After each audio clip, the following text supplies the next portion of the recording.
আমরা বাংলাদেশে সবসময় বিশেষ করে নির্বাচনের আগে ইসলামকে রাজনীতিতে ব্যবহার করার এবং বিভিন্ন তরিকায় ব্যবহার করার রাজনৈতিক ফায়দা হাসিলের জন্য আমরা লক্ষ্য করি।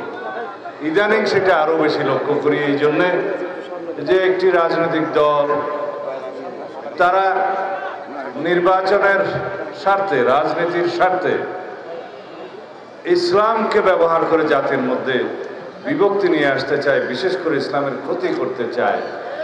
সেজন্যই বাংলাদেশে এখন আজমতে সাহাবা সম্মেলন আরো বেশি বেশি হওয়া দরকার। যারা আমরা বাংলাদেশে শতকরা 90 থেকে 92% মানুষ মুসলমান, আমরা মদিনা ইসলামের চর্চা করি, আমরা মদিনা ইসলামে বিশ্বাস করি। রাসূলুল্লাহ সাল্লাল্লাহু আলাইহি ওয়াসাল্লাম যে ইসলামের প্রবর্তন করে গিয়েছেন, সাহাবায়ে কেরাম যে ইসলামের অনুশীলন করে গিয়েছেন, সেই ইসলামের অনুসারী আমরা। এখানে আমরা মওদুদি ইসলামের অনুসারী তো নয়। সুতরাং যারা ফিরকা ফিতনা তৈরি করে বাংলাদেশে মুসলমানদের মধ্যে বিভ্রান্তি সৃষ্টি করতে চায়, তাদের কাছ থেকে আমাদেরকে সাবধান হতে হবে। বাংলাদেশের মুসলমানকে সহি দ্বীনি ইলম অর্জন এবং অনুশীলনের রাস্তা উন্মুক্ত করে দিতে হবে। এই জন্যই আমি এখানে এসেছিলাম, শুনতে এসেছিলাম এবং বিশেষ করে আপনাদেরকে এই দাওয়াত দিতে এসেছিলাম যারা আমাদের মধ্যে বিভ্রান্তি সৃষ্টি করতে চায় এবং সেই বিভ্রান্তি সৃষ্টির জন্য ইসলামকে ব্যবহার করতে চায়, তাদের কাছ থেকে আমাদের দূরে থাকতে হবে। বাছাইকৃত লাল সরিষার দানা থেকে অত্যাধুনিক কোল্ড প্রেস মেশিনে তৈরি হয় প্রাণ সরিষার তেল, আসল ঝাঁঝে আসল স্বাদে। এখানে কোনো রাজনীতি নয়। আমি তো পয়লাই বলেছি যে আমাদের হচ্ছে পয়লা দিন বাদ মে দুনিয়া।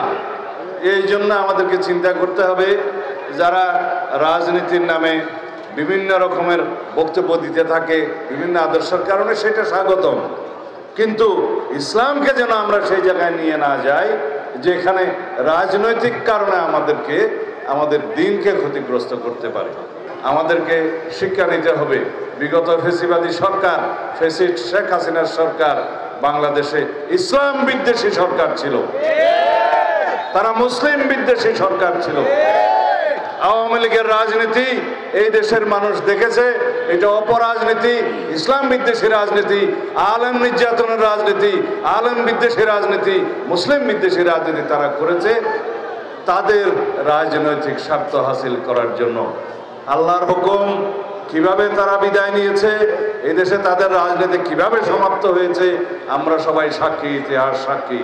সুতরাং আমরা এমনভাবে রাজনীতি করি, এমনভাবে আমাদের দলীয় চর্চা করি, এমনভাবে আমরা আগামী দিনে রাজনৈতিক চর্চা করি যাতে আমাদের ভালো আদর্শ স্থাপিত হয় এবং ভালো আদর্শের মধ্য দিয়ে আওয়ামী ফেসিবাদী তথাকথিত অপরাজনৈতিক সংস্কৃতি বিলুপ্ত হয়।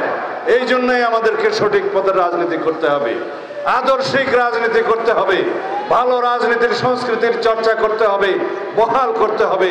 তার মধ্য দিয়ে একমাত্র বাংলাদেশে অপরাজনীতি বিদায় হবে, সমূলে বিদায় হবে, আদর্শিক রাজনীতি প্রতিষ্ঠিত হবে ইনশাআল্লাহ।